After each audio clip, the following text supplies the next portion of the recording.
नमस्कार. मालिकेच्या आजच्या भागामध्ये आपल्याला खूपच जबरदस्त असा ट्विस्ट पाहायला मिळणार आहे. पार्थ आणि काव्या दोघंही त्या मावशींच्या घरी राहिलेले आहेत. तेव्हा आता काव्याने भाकरी तर चुलीवरती बनवलेली आहे. तेव्हा मात्र मावशी म्हणत असते की तुम्ही दोघं खरंच नवरा बायको आहे ना, तुमचं लगीन झालंय ना, मग चला सिद्ध करा की तुम्ही दोघं खरंच नवरा बायको आहात. अशा पद्धतीने मावशी बोलत असते. तेव्हा मात्र आता पार्थ आणि काव्याला प्रश्न पडतो, सिद्ध करायचं म्हणजे काय करायचंय, कसं सिद्ध करायचं की आम्ही दोघं नवरा बायको आहेत, हा प्रश्न पडलेला असतो. आणि तेव्हा मात्र पार्थ आणि काव्या दोघंही एकमेकांकडे पाहू लागतात. तेव्हा ती मावशी त्यांना सांगत असते की तुम्ही दोघांनी आता एकमेकांना घास भरवायचा आणि सिद्ध करायचं की तुम्ही दोघं नवरा बायको आहात. तेव्हा मात्र पार्थ आणि काव्या एकमेकांकडे पाहत असतात. सुरुवातीला त्यांना धक्का बसलेला असतो की नक्की सिद्ध करायचंय म्हणजे काय करायचंय, हा प्रश्न पडलेला असतो. परंतु आता त्यांना एकमेकांना घास भरवायला लागत असतो. तर इकडे वसू आत्या जी आहे ती मात्र विचार करत असते की ह्या नंदिनीने काहीही केलं तरीही ही माझं काहीच बिघडवू शकणार नाही असा तिचा गोड गैरसमज झालेला असतो. परंतु ती म्हणत असते की नाही, काहीही झालं तरीही उद्या या नंदिनीला मी घराच्या बाहेर काढणार आहे म्हणजे काढणारच आहे, अशा पद्धतीने तिचं बोलणं चाललेलं असतं. परंतु रम्या म्हणत असते पण ती नंदिनी उद्या काय पुरावा घेऊन येणार आहे, नक्की काय करणार आहे, 24 तासात असा कोणता पुरावा आणणार आहे, तोच प्रश्न आता इकडे जीवाला सुद्धा पडलेला असतो की 24 तासात असा कोणता पुरावा आणला जाणार आहे आणि या 24 तासांमध्ये असा पुरावा आणून नक्की काय होणार आहे, म्हणून तो नंदिनीला विचारत असतो.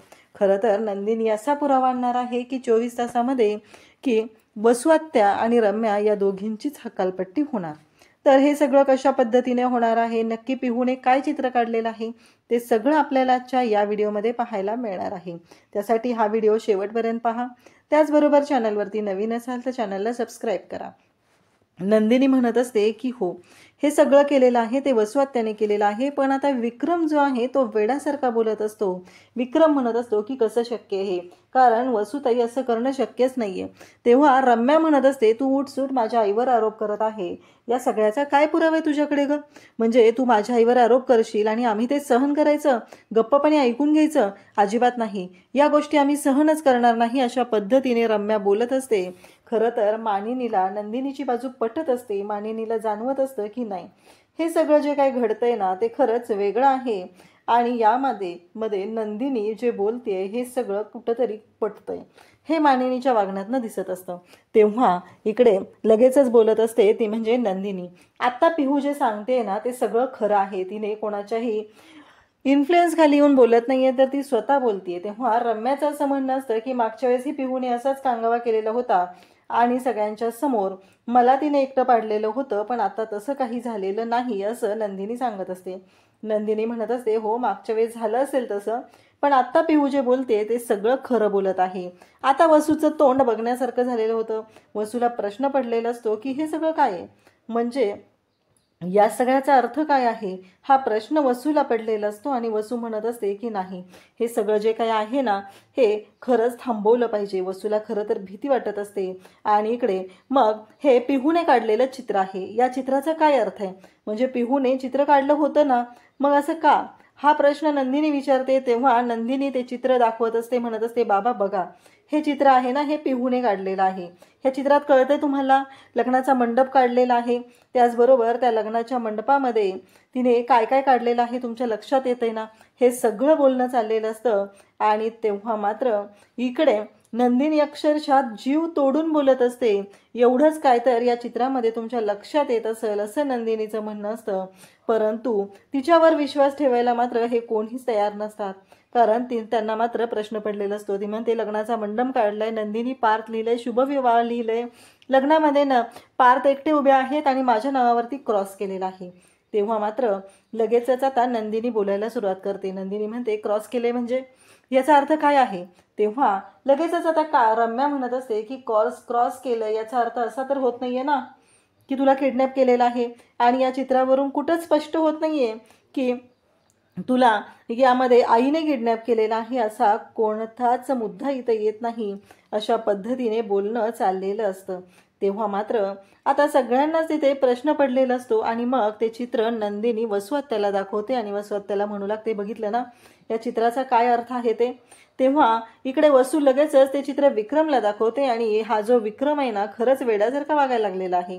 इतर वेळी तर नंदिनीवर त्याचा खूप विश्वास आहे, धनंजयवर विश्वास आहे, पण आज काय झालंय, आज तो नंदिनीची बाजूच घेत नाही. प्रेक्षकांनो, नक्की काय पडलेलं आहे, त्याला काय प्रॉब्लेम झालेला आहे. नंदिनी जीव तोडून इथं सांगत आहे की माझं, आमच्या चौघांचं आयुष्य उद्ध्वस्त करणारी ही वसू हत्या आहे, पण त्याच्या मात्र लक्षातच येत नाही. वसू म्हणते, बघितलंस का विक्रम, या चित्रामध्ये कुठेतरी असं दिसतंय का की हे सगळं मी केलेलं आहे, असं त्याच्यामध्ये लिहिलेलं आहे का, कुठं दिसतंय मला सांग बरं, असं म्हणत ती बोलायला सुरुवात करते.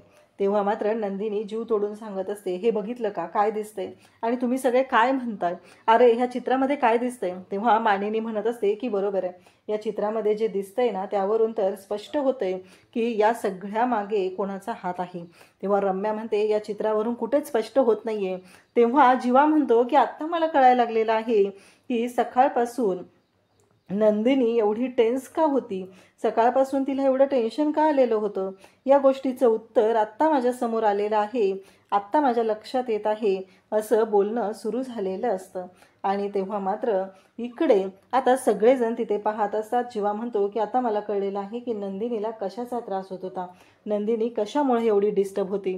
तेव्हा इकडे विक्रम म्हणत असतो, पण मला एक कळत नाहीये की नंदिनी तू उठसूट आरोप कशी करतेस ग, म्हणजे काय गरज आहे तू आरोप करायची वसुताईवरती, वसुताईचा काय दोष आहे या सगळ्यामध्ये. तेव्हा मात्र इकडे नंदिनी म्हणत असते की त्यांच्यामुळं आमचं आयुष्य चौघांचं उद्ध्वस्त झालेलं आहे. त्या लग्नामध्ये माझ्या वडिलांना लोकांनी वाटेल ते शब्द वापरलेले आहेत, त्यांच्या तोंडाला काळं फसायला लोक निघालेले होते, आणि तरीही पण तुमचं असं म्हणणं आहे की नाही, तुमचं असं म्हणणं आहे की हे सगळं जे काही घडतंय हे सगळं वसुहत्यांनी केलेलं नाहीये. तेव्हा नंदिनी बोलत असते. नंदिनीला खरं तर खूप राग आलेला असतो. नंदिनीला कळत नसतं की या सगळ्यातून मार्ग कसा काढायचा आहे, या गोष्टी मात्र नंदिनीच्या समोर नसतात. नंदिनी विचार करत आहे की नाही, या सगळ्यामुळं आपल्याला काहीतरी आता यातून ठोस असा मार्ग काढावा लागणार आहे. ही गोष्ट नंदिनीच्या सुद्धा लक्षात आलेली असते. जीवा म्हणत असतो की नाही, नंदिनी खोटं बोलतच नाहीये, नंदिनी जे काय बोलते ती खरं बोलते, कारण नंदिनीने खोटं बोलायचा प्रश्नच येत नाही. तेव्हा नंदिनी सांगत असते, एवढंच काय तर आई बाबा तुमच्या ॲनिव्हर्सरीच्या दिवशी वसू आत्यांनी पिहूला दम दिलेला आहे, पिहूला सांगितलेलं आहे की हे कोणालाही सांगायचं नाही. तेव्हा मात्र मिथून काकांना त्याचबरोबर मंजूला राग येतो. ते सगळेजण म्हणू लागतात, म्हणजे हे सगळं वसुताई तू केलंय, तू असं वागलेली आहे. मग आता पिहूला विचारलं जातं, पिहूला विचारतात की पिहू खरंच तुला वसुताईने दम दिलेला आहे का. पण बिचारा ते लहान लेकरू, वसू तिच्या पुढे जाते आणि तिला दम देऊ लागते, तिला सांगू लागते की तुला आठवतंय ना मी काय सांगितलेलं आहे, काय होऊ शकतं, तुझ्या आईला, तुला, तुझ्या बहिणीला, सगळ्यांना मी घराच्या बाहेर काढणार आहे, लक्षात येतंय ना काय होऊ शकतं, असं म्हणत हे बोलणं चाललेलं असतं. आणि मग ती पिहूच्या समोर जाते, पिहूला विचारते, पिहूला पकडते घट्ट आणि तिला विचारू लागते की सांग पिहू, हे सगळं जे काय आहे ते कशामुळे झालेलं आहे, हे तुला मी दम दिला होता का त्या दिवशी. आणि पिहूला त्या गोष्टी आठवतात. त्या क्षणी पिहूला आठवतं की नाही, आपल्याला वसुमावशीने सांगितलेलं होतं, जर मी कोणाला याबद्दल काही बोलले तर वसुमावशी मला आणि माझ्या आईबाबांना या घराच्या बाहेर काढेल. आणि पिहूला असं घट्ट पकडून हाताला तिने विचारत असते. तेव्हा मात्र या घरातल्या कोणालाच दिसत नाहीये की ती पिहूशी कशा पद्धतीने वागतेय, कारण लहान आहे ती मुलगी. तिला असं जर बोललं, ओरडून बोललं, दरडावून बोललं तर त्याचं काय होणार आहे हे कोणाच्याच लक्षात येत नसतं. आणि पिहूला डोळे फिरवून ती बोलत असते. पिहूला म्हणत असते की नाही, बघितलंस ना हे सगळं काय झालेलं आहे, अशा पद्धतीने तिने बोलत असते. पिहू मात्र शांतपणे तिथं असते आणि पिहू विचार करत असते. आणि पिहूचं असं म्हणणं असतं की नाही, काहीही झालं तरीही या सगळ्या गोष्टी ज्या आहेत त्या अशा पद्धतीने घडलेल्या असतात. पिहूला कळतच नाहीये की मी नक्की काय करू. म्हणून पिहू तिथं बोलते की नाही, मला वसुमावशीने काहीही बोललेली नाहीये, मला वसुमावशीने कोणत्याही भाषेत कसलाच दम दिलेला नाही, ती मला ओरडलेली नाही. पण पिहू मात्र आता रडतच तिथून निघून जाते. आता पिहू का रडत गेली हा प्रश्न मात्र कोणालाही पडलेला नसतो, पण मंजूला मात्र या प्रश्नाचं उत्तर हवं असतं. आणि मंजू मात्र धावतच पिहूच्या मागं जाते. मंजूला राग आलेला असतो, कारण वसुताई अशा पद्धतीने माझ्या लेकराशी कसं काय वागू शकलेली आहे. पिहू मात्र खूप रडत असते, कारण पिहूने कालच्या भागात आपण पाहिलेलं होतं की पिहूने सर्वांना सांगितलेलं होतं की हो, हे जे आहे ते मी दाराबाहेर ऐकलेलं आहे. परंतु आता पिहूला सगळ्यांनी खोटं ठरवलेलं असतं आणि त्यांना असं वाटत असतं की नाही, पिहू जी आहे ती खोटं बोलते असं सगळ्यांचं म्हणणं असतं. परंतु नंदिनी सगळ्यांना ठणकावून सांगत असते. पिहू मात्र बिचारी रडू लागते आणि ती म्हणत असते की नाही नाही नंदिनी वहिनी. आणि नंदिनीला जवळून काही ती डोळ्यांनी सांगत असते की मला माफ कर, कारण मला भीती वाटते. हे तिच्या वागण्यातून स्पष्टपणे होत असतं. खरं तर या सगळ्या गोष्टींमध्ये आता वसू अडकलेली असते.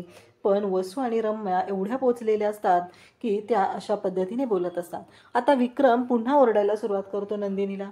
तुला कळतंय का नंदिनी, कोणतेही पुरावे नसताना तू असं कसं आरोप करू शकते वसुताईवरती, आणि वसुताई असं का करेल सांग ना. म्हणजे तुझं लग्न झाल्यापासून मला तरी असं कुठं दिसत नाहीये की तुझ्याबद्दल आणि काव्याबद्दल वसुताईच्या मनात कोणताही राग आहे. परंतु मिथून मात्र म्हणत असतो की बरोबर आहे, कारण पिहूचं वागणं त्या दिवसापासून बदललेलं आहे. नक्कीच काहीतरी प्रॉब्लेम आहे. इकडे जीवा सुद्धा नंदिनीवर विश्वास ठेवत असतो. मिथून तर म्हणत असतो की नंदिनी का खोटं बोलेल आणि कशासाठी कशासाठी तिला असं वाटतंय की वसुताईवरती असले आरोप करावे. मला ना हे पटतच नाहीये. दादा तुम्ही तिच्यावरती विश्वास ठेवा. आता रम्या तिची बाजू घेऊन पुढे येत असते आणि म्हणत असते की म्हणजे माझी आई खोटारडी आहे. तुम्हाला काय म्हणायचं, हे सगळं माझ्या आईनं केलेलं आहे, या सगळ्याला माझी आई जबाबदार आहे. पण या नंदिनीकडे काय पुरावा आहे, कशावरून ही सांगते की हे सगळं माझ्या आईनं केलेलं आहे. या गोष्टीला काय पुरावा आहे, तिने तो पुरावा द्यावा आणि मग तिने बोलावं. तेव्हा मात्र आता लगेचच बोलायला सुरुवात करतो तो म्हणजे विक्रम. विक्रम म्हणत असतो की नंदिनी मला हे अजिबात पटलेलं नाही. तुझ्याकडे कोणताही ठोस पुरावा नसताना तू अशा पद्धतीने आरोप केलेले आहेत, ही गोष्ट मला अजिबात पटलेली नाही असं म्हणत विक्रम आता बोलत असतो. आणि इकडे नंदिनीला मात्र प्रश्न पडलेला असतो. त्याचवेळी काव्या आणि त्याचबरोबर पार्थ दोघंही आता तिथे भाकरी बनवण्यासाठी आलेले असतात. तेवढ्यातच लाईट जाते आणि ती मावशी म्हणू लागते की हे जे काही चालू आहे ना, आता कंदील घेऊन ये. आणि मग काव्य आणि पार्थ दोघंही तिथं थांबलेले असतात. काव्य आणि पार्थ दोघंही थांबलेले असतात. पार्थ तिथे कंदील घेऊन आलेला असतो आणि तो काव्याकडे पाहत असतो आणि त्याचबरोबर तो कंदिलाचा प्रकाश जो आहे तो काव्याला तिथे दाखवत असतो. आणि मग भाकरीमध्ये तो भाकरीच्या पिठामध्ये तिथे पाणी टाकायलाही तिला मदत करत असतो.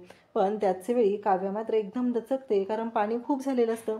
त्या दोघांचं हे जे बोलणं वागणं एकमेकांच्या नजरेने सुरू असतं. चुलीला तिथे धूर होत असतो तेव्हा फुंकर मारायचं काम सुद्धा पार्थ तिथे करत असतो आणि तो काव्याकडे पाहत असतो. काव्याची जी बट असते केसांची ती खाली निघालेली असते तेव्हा पार्थ स्वतःच्या हाताने ती केसांची बट नीट करत असतो. काव्या मात्र पार्थकडे पाहत असते आणि काव्याच्या केसांवरती आता फुंकणीने तिथे फुंकर मारत असतो तो म्हणजे पार्थ. हे सगळं अशा पद्धतीने चालू असतं. काव्या पार्थचा हा गावरान रोमांस आपल्याला पाहायला मिळत आहे. काव्या मात्र पार्थकडे पाहून खूप ॲटिट्यूडमध्ये बोलत असते. त्याचबरोबर त्यांच्या दोघांचं हे जे वागणं आहे ते हळुवारपणे प्रेम भुलताना आपल्याला याच्यामध्ये पाहायला मिळत आहे. त्याचबरोबर मावशी तिथे येते आणि म्हणू लागते झालं का, आणि मग काव्या तो कंदील जो आहे तो बंद करते आणि खऱ्या अर्थाने त्या दोघांचा हा जो संसार आहे तो सुरू झालेला आहे. या एका गोष्टीमुळं त्यांच्या संसारामध्ये हे सुखाचे क्षण येत आहेत. दोघंही एकमेकांच्या जवळ येत आहेत आणि दोघंही एकमेकांशी खूप प्रेमाने वागत आहेत, बोलत आहेत.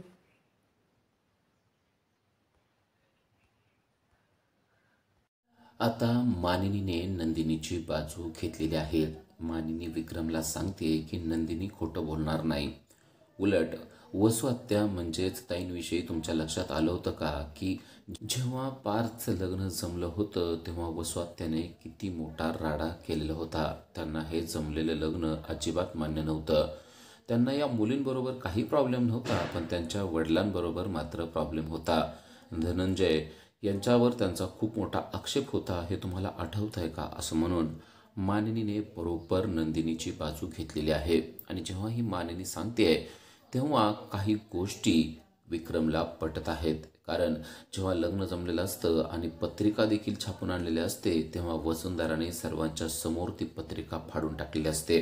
कारण धनंजयच्या मुलींबरोबर पार्थचं लग्न मी होऊ देणार नाही असं तिनं स्पष्टपणे सांगितलेलं असतं.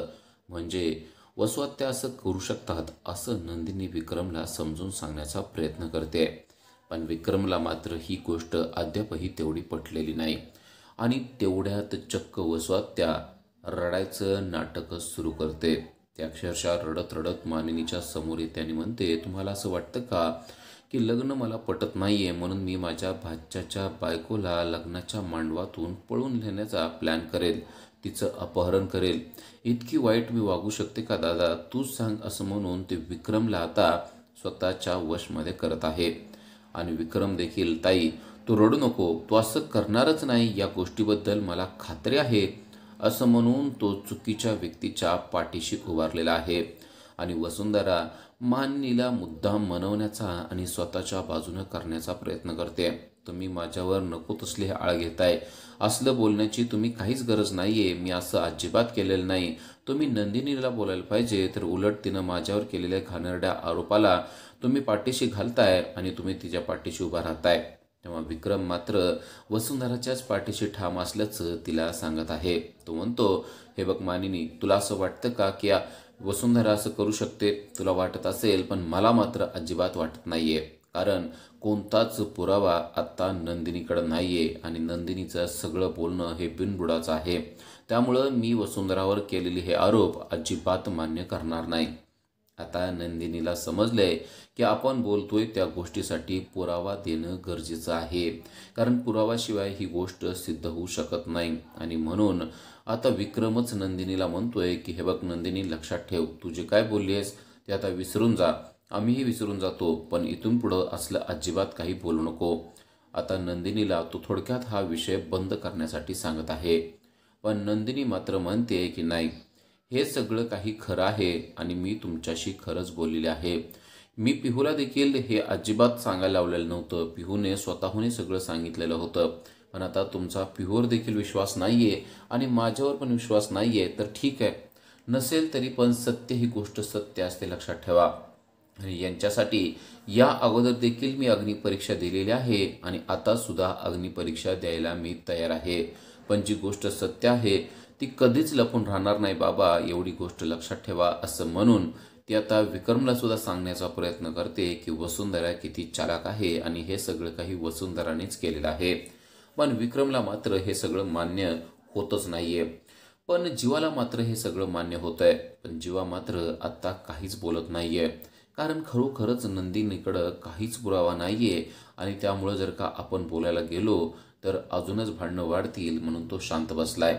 आता नंदिनी चाललेली असते.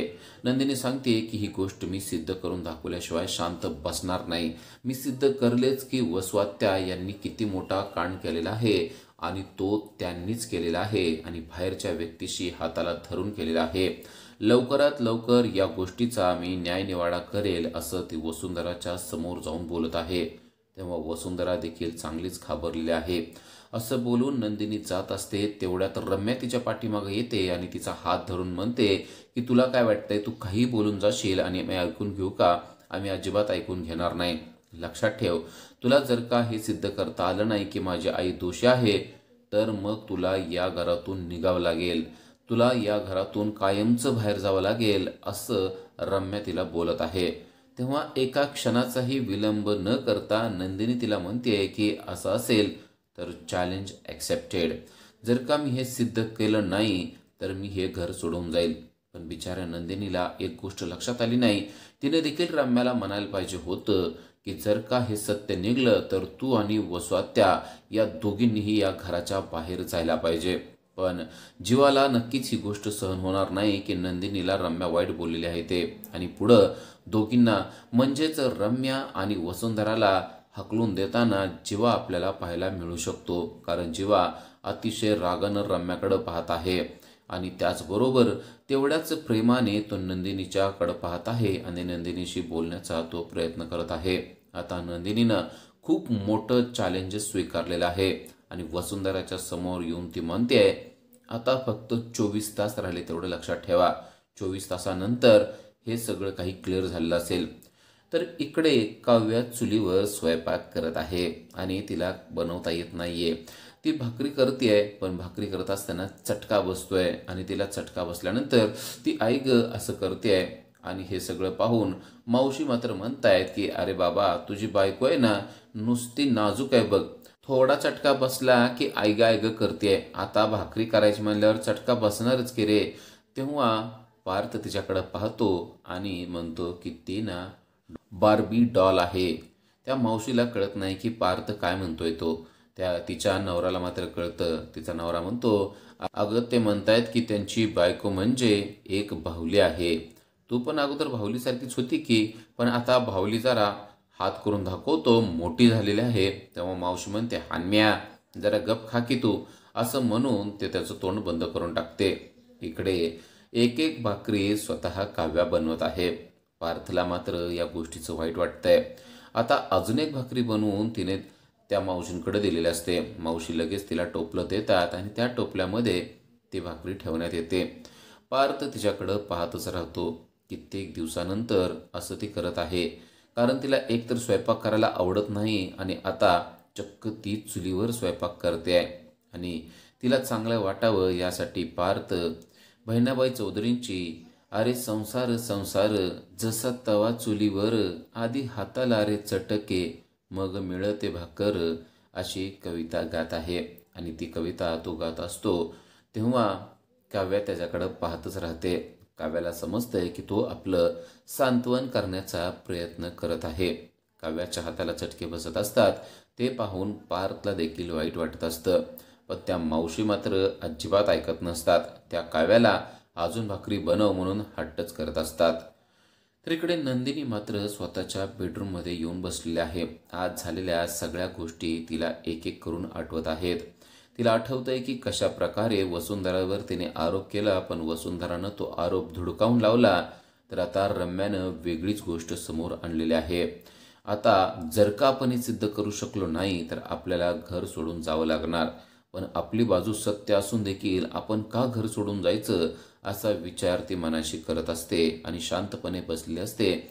तेवढ्यात तिच्याजवळ जीवा आलेला आहे. जीवा तिच्यासाठी गरमागरम वरण भात घेऊन आलेला आहे आणि तो तिला म्हणतोय की तुम्ही अजिबात त्रास करून घेऊ नका, मी आहे ना, मग कशाला काळजी करताय, चला गरमागरम वरण भात खाऊन या बरं.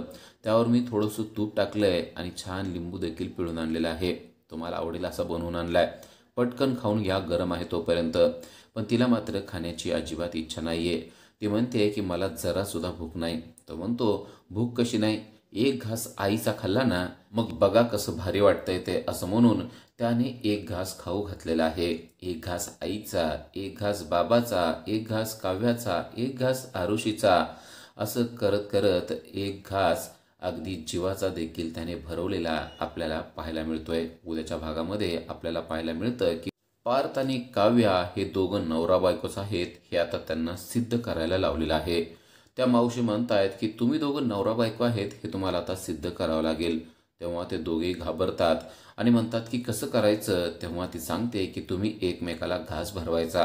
काव्या तयार नसते तर त्या मावशी अक्षरशः बांगड्या मागं सरकून म्हणतात की कशी तयार होत नाही बघू बरं, तू बायकोच ना त्याची, मग तुला त्याचं ऐकावंच लागेल, असं म्हणून आता यांना देखील एकमेकाला घास भरवल्याशिवाय पर्यायच उरलेला नाहीये. आणि पार्थला मात्र या गोष्टीचा चांगलाच आनंद झालेला आहे, कारण आता तो काव्याला भरवणार आणि काव्य देखील त्याला भरवणार.